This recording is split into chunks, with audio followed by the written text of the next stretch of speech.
offense up 141 points against a very good defensive team in the New Orleans Pelicans. Damian Lillard, look, we've mentioned this before. Those games where Dame hits his first of his couple of shots, any of that combination, it usually results in good things for Damian Lillard offensively. This is another good game from Giannis as well, who is once more efficient, a 30-point game, a double-double from Giannis. But you finally got a big shooting game from Brook Lopez as well. So that really carried the load offensively in terms of the starters. And this came on a night with no Chris Middleton and Bobby Portis. We mentioned this during the broadcast.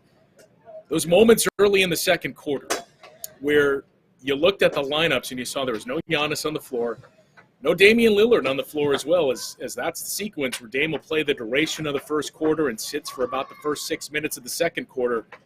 And no Chris Middleton in this game. Those are typically the spots where Chris Middleton runs that offense in the second and fourth quarters. You wondered where that scoring was going to come from and if you would see a drop-off offensively. You did not because of Bobby Portis. So you obviously had a very, very good offensive showing from the team, not just those players that we highlighted. But there wasn't a whole lot of defense from either team in the first half when you look at the shooting numbers and the overall scoring. But that changed in the second half when I do believe the Bucks turned it up defensively.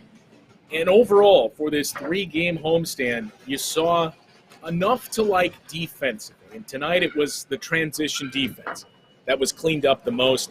We've seen other aspects. We've seen this team more connected for the last couple of games. And that's really going to be the key for Doc Rivers, who, again, as we announced on the show last night, the Bucks made it official in the fourth quarter. Doc Rivers is the new head coach of the Milwaukee Bucks. We heard from Doc Rivers earlier today when he addressed the media, and now we will see Doc Rivers on the sidelines Monday when the Bucks begin a five-game road trip, starting in Denver against the Nuggets. So a lot to get to on the show tonight, as now we know it's Doc Rivers and the additions that he made to his staff starting on Monday. We'll get into some of the things that Doc Rivers said about this team, why he took the job, and if we read between the lines, some of the things we can expect from this team in terms of the changes with Doc Rivers at the helm. 855-616-1620 is the number to join us tonight on Bucks Talk. I would imagine a decent amount of fans heard all or most of the comments from Doc Rivers earlier today, given the interest there is in Doc Rivers and the connection to Marquette and Wisconsin and the Midwest, having grown up in the Chicago area. We played some of those on the pregame show. We played some of them on this station prior to the pregame show as well. So by this point, I would imagine you've heard a lot of what Doc Rivers had to say. But we will play some of the comments that stood out the most. But I do want to hear from you, your reactions to hearing these things and what you're looking for now from this team with Doc Rivers at the helm. 855-616-1620 is the number to join us after this on Bucks Talk.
Doc Rivers, earlier today when he met with the media to speak about becoming the newest head coach of the Milwaukee Bucks and expectations, look, that's a word that you've heard a lot this last week. We heard from John Horst and members of the team as well, but John Horst, when we heard from him prior to that game on Wednesday, talking about the expectations for this team and how much things changed and changed rapidly, in the words of John Horst, when you went out and acquired Damian Lillard. And when you talk about finding a coach midway through the season to step in and take over a new team, a team that's dealing with quite a bit of change themselves, and the expectations that have been placed on this Bucks team, you really do feel as though you need a veteran coach and somebody that has been through that, somebody that has coached in some of the biggest moments, and a lot will be made. We've already seen it, of Doc Rivers' coaching record in the playoffs, in Game 7s, in elimination games. Look, that's not all on one player. That's not all on one coach. There are a number of things that go into it. And if we're going to point out the number of times that a Doc Rivers coach team has come up short in those moments, we do also have to point out it's a head coach in Doc Rivers that has reached the NBA Finals twice and beat the Los Angeles Lakers with the Boston Celtics for an NBA championship. So if we're going to mention the shortcomings, we also have to mention the areas of success. And that's what Doc Rivers has experienced. He has gone through those expectations and learned how to manage around those. As you just heard from him in that cut, I've coached teams with no expectations. You think about early in his career, when he was with the Orlando Magic, he was the coach of the year his first year as an NBA coach. But we didn't have very high expectations, and that isn't fun. Having those expectations, dealing with those pressures, when it's something that you love, as you know, he had said just moments after that too. This is a stressful job as a player, as a coach, anybody that works in the NBA or in any of these professional sports at this level. It's an incredibly stressful job, but you almost don't feel the stress if it's something that you love. And this is something that I love. He had a stretch of 24 consecutive years where he was a coach in the NBA, going through training camp. This was the year that broke that pattern. He had the summer off, was not on a staff, was calling NBA games for ESPN and ABC up until this past week, and even mentioned, you know, it was a crazy week for me as well, because I found out when I landed in Dallas, where I was supposed to be calling a game on Wednesday night with the Mavericks. I was supposed to be calling a game. I went there a day early to stay with and visit his daughter, who lived in that area. And as I landed, seeing all these messages on my phone talking about the news of the firing of Adrian Griffin. So it's been a very, very hectic week as well for Doc Rivers. But as we've gone over a number of times, we know Doc Rivers is going to be coaching on Monday. We learned that news last night. It was confirmed today by Doc Rivers and the team. So Monday night is when he will be on the sidelines as the head coach of the Bucks. And the other thing we had mentioned on the show last night, and everybody had kicked it around as well, is, well, I don't think a veteran coach with as much experience as Doc Rivers has, I don't think you're coming in blind.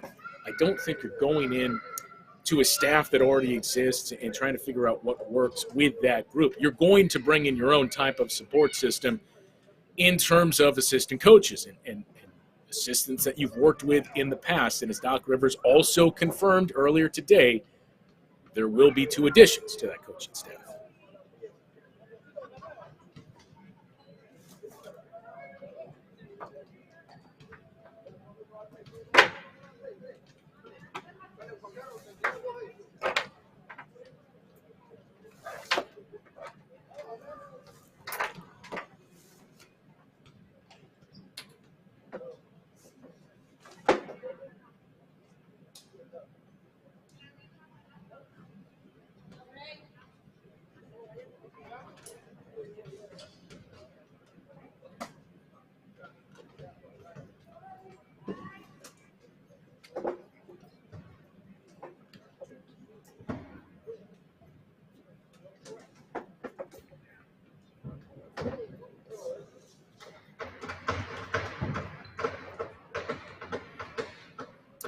Rex Kalamian, who we talked about a little bit last night on the show. Doc worked with him in Los Angeles when he was the head coach of the Clippers.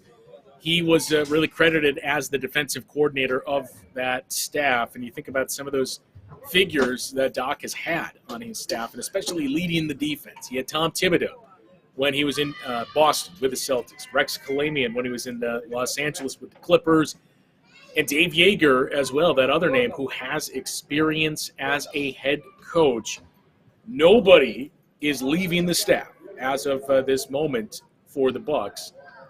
Look, as Doc Rivers would also go on to say, there is likely going to be change, but for the time being, he's bringing in those two names, and Rex Kalamian and Dave Yeager, and trying to figure out how do we get all this to mix together with the existing members of the Bucks coaching staff.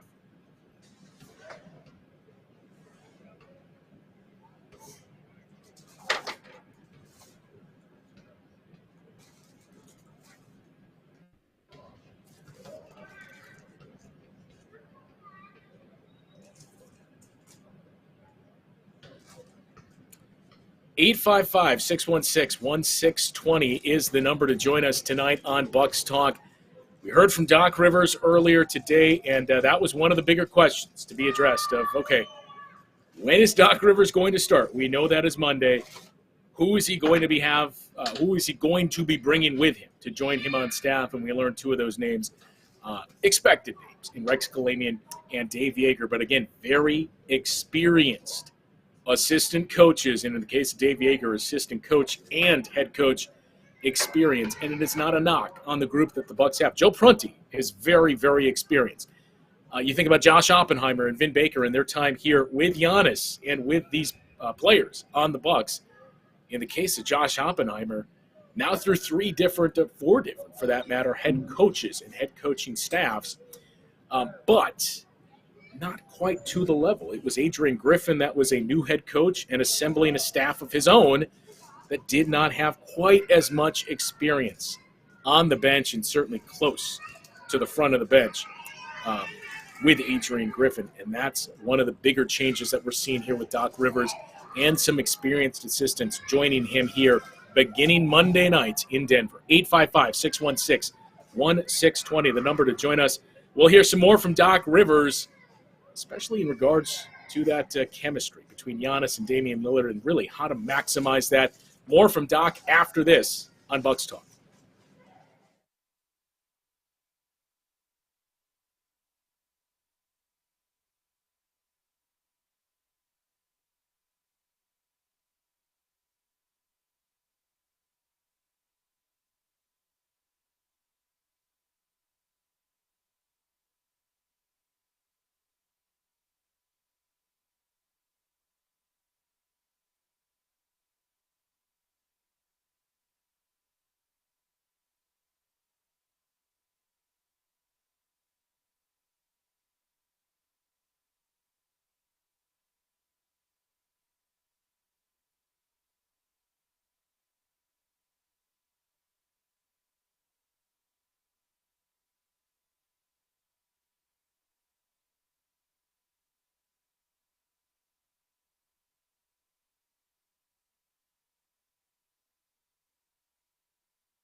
Doc Rivers talking specifically there about Giannis and Damian Lillard. And, we mentioned this during the broadcast as well. But when Doc Rivers talked about the challenges of stepping in at midseason and taking over a team with the expectations that we outlined, and again, Doc's thoughts on expectations, with a very challenging schedule, not only for the rest of the season, but the first 5-6 games, really, 7 games, we'll say, that Doc Rivers coaches. When you think about that 5-game road trip, and then you come home and you have the Minnesota Timberwolves in a game where suddenly you could be on February 8th.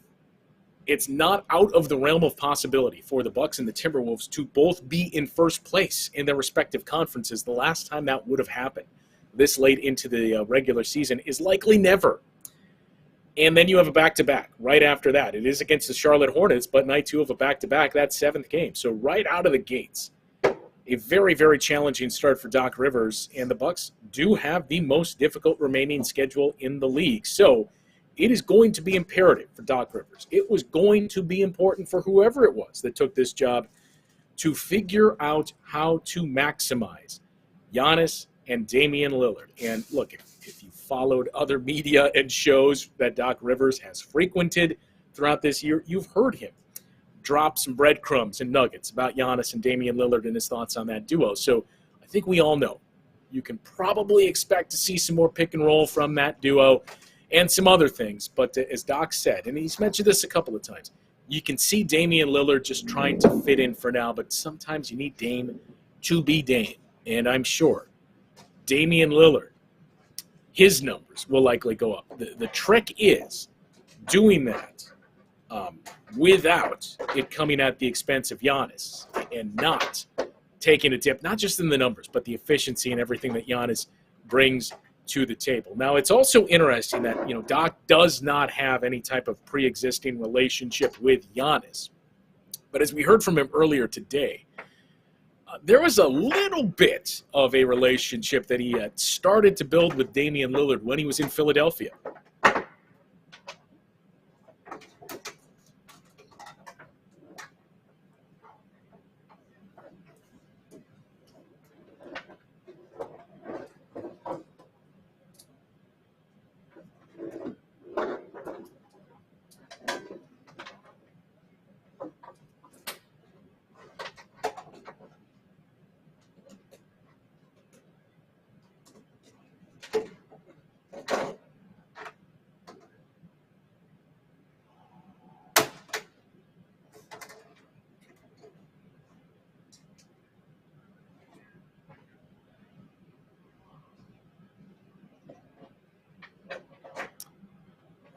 But say, look, we weren't tampering per se. We are hiring Damian Lillard, shooting coach, as an assistant to hopefully see if we can lure Damian Lillard to Philadelphia. And then also mentioning by the way, I showed Giannis a couple of things that maybe you should try this, and they worked in the game. But I think that part that we did here is music to Bucks fans' ears. When you hear Doc Rivers specifically say, I asked Giannis, why don't you do this more? Here's a couple of things you used to do against us. He didn't indicate if it was Philadelphia or Los Angeles. I would assume Philly.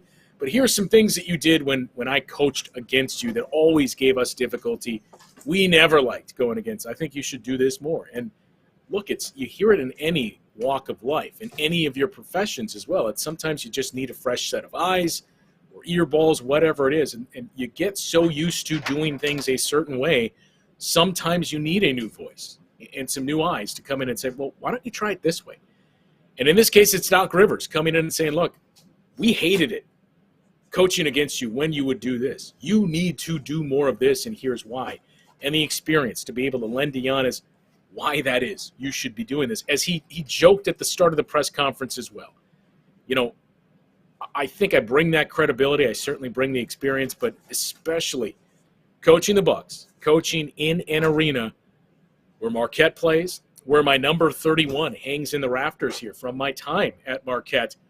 I can point up to the rafters and say, look, guys, I promise you I played. I can promise you I experienced all this stuff too. I know what I'm talking about when I say this is the path that we should take. 855-616-1620. The number to join us tonight on Bucks Talk. Story of the game, the Bucks offense dominates the New Orleans Pelicans. We talked about this a little bit last night on Bucks Talk as well. I won't go as far as saying this was a preseason game or felt like a preseason game. It had those tones, though, because you knew there's something coming. Something is just around the corner. These games still count in the standings. That is the biggest difference between this and a preseason game.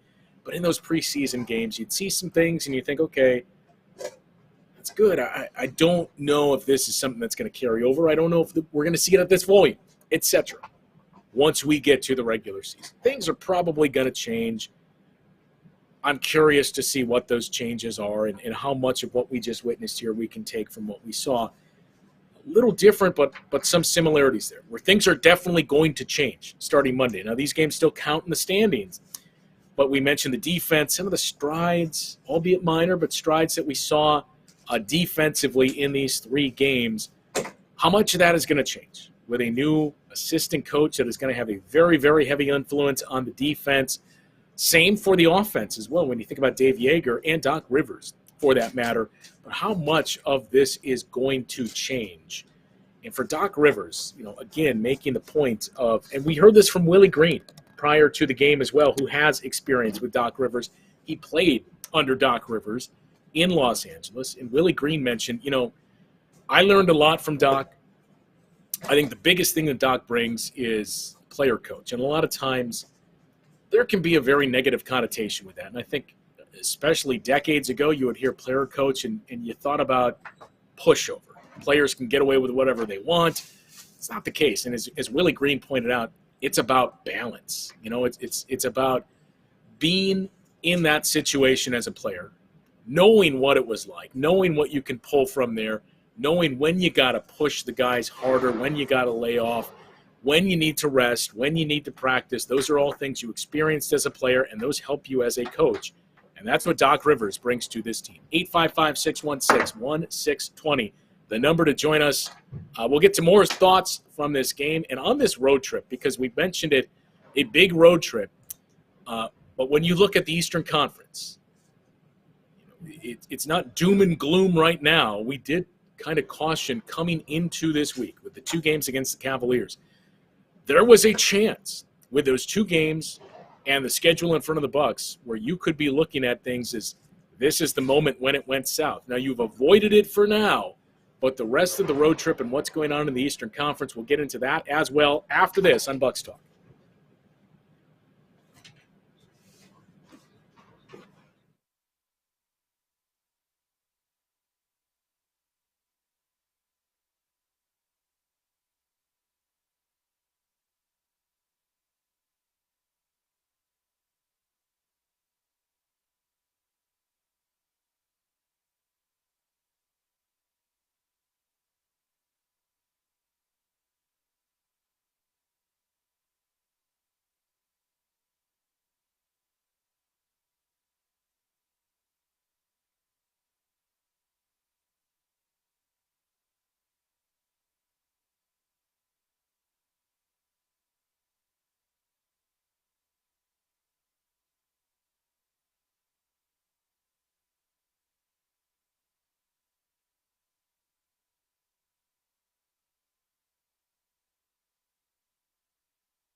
Doc Rivers, when he was asked about his role with the Bucs prior to accepting the head coaching job, is that reports had come out that Doc Rivers was a consultant with the Bucs for about a month or so, and as you just heard him say there, he was not consulting. Now, was he meeting with Adrian Griffin and maybe acting as a mentor?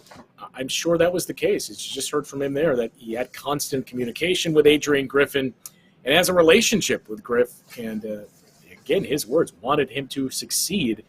But according to Doc Rivers, I was not consulting with the Bucs prior to accepting this job as the head coach. 855-616-1620, the number to join us tonight on Bucs Talk. And look, we just kind of mentioned this was a very pivotal stretch. Now, it's the first of many for the Bucs because you didn't look great coming into this homestand, right? You had the two very, very narrow wins against the Detroit Pistons, closer than they should have been.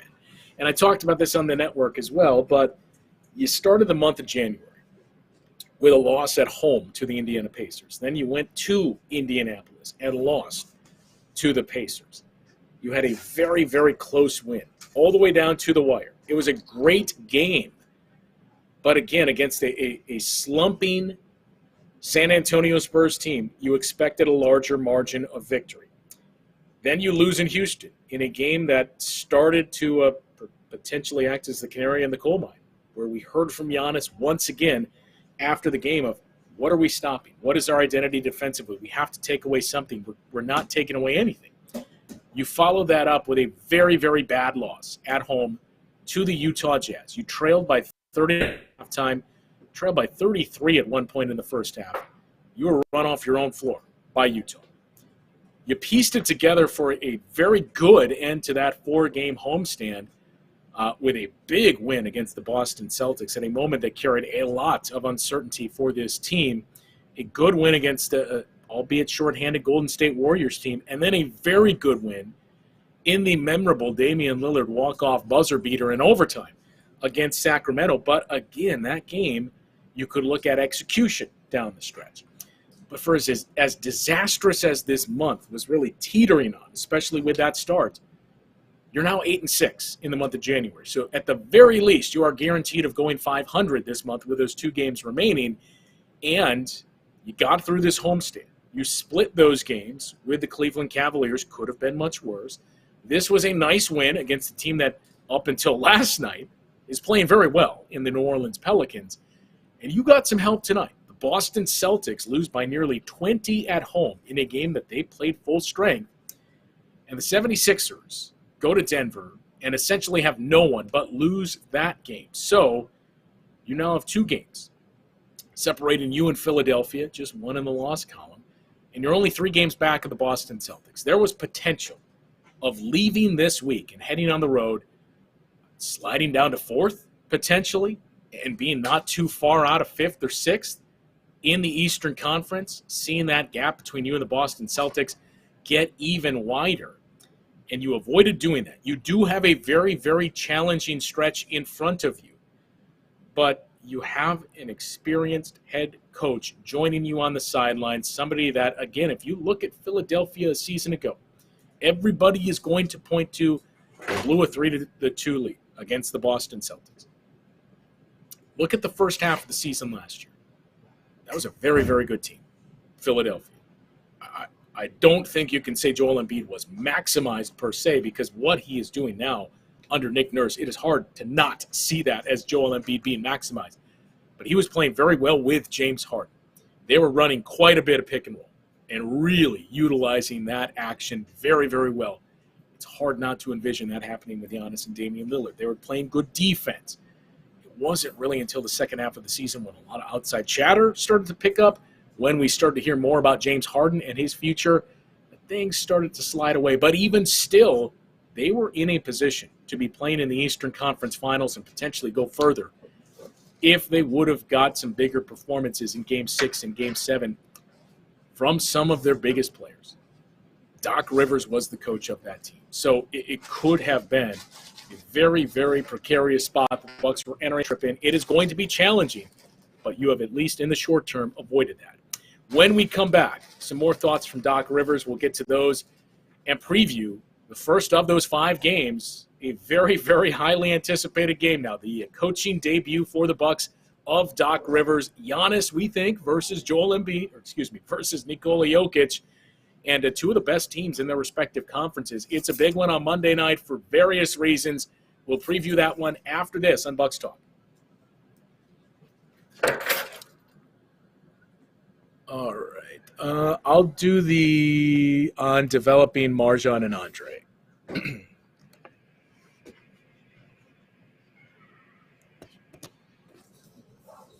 And 58.50, did you say?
Doc Rivers talking about the young players on this Bucks team. I think specifically it's easy to jump to MarJon Beauchamp and Andre Jackson Jr.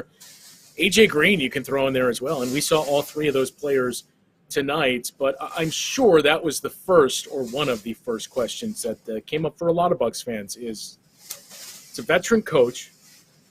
And look, with Adrian Griffin, that I think was one of the more appealing parts as we heard about his ability to develop and work with young talent. We all are aware of the Jimmy Butler experience, and Jimmy Butler crediting Adrian Griffin for a lot of his growth. But I think that was the pause, is you look at a lot of veteran coaches, and this isn't just Doc Rivers, but a lot of veteran coaches. It takes time to earn that playing time and find a spot in the rotation for young players. So I think that was one of the first questions for a lot of Bucks fans is, what does this mean for Andre Jackson Jr. and MarJon Beauchamp, maybe to a lesser extent A.J. Green? That last part of it, to me, was the most interesting because we can talk about growth and improvement and developing young players, but that last part that Doc Rivers mentioned of, you have to improve individually, but part of the growth is also You have to learn how to play with a good veteran team and fit in there. Because, as he mentioned, when you come from college, you were probably the best player on your team collegiately, maybe the second best player, but you were one of those guys. As a rookie, unless you're Victor Wembanyama, Zion Williamson, a number one pick, something like that, you're not going to be that when you step into the NBA. So figuring out, where do I fit in with this team? How can I maximize my playing time? How do I really stand out as a role player? How do I make the team better when I'm on the floor? That's what Doc Rivers is excited to work on with that group of players in Marjon Beauchamp, Andre Jackson Jr., A.J. Green, and everybody else that the Bucks have. Chris Livingston, another player that you can throw in there. And we will get to see all of that beginning on Monday when the Bucks hit the road. Starting Monday night in Denver against the Nuggets, we'll have Doc Rivers on the sidelines as their new head coach. Rex Kalamian as well, and Dave Yeager. So an exciting time here in Milwaukee for the debut of Doc Rivers. Monday night, 8 o'clock tip in Denver. 7:30 is when our pregame coverage begins. And as always, be sure to stick around after the game for Bucks Talk. We'll talk to you then.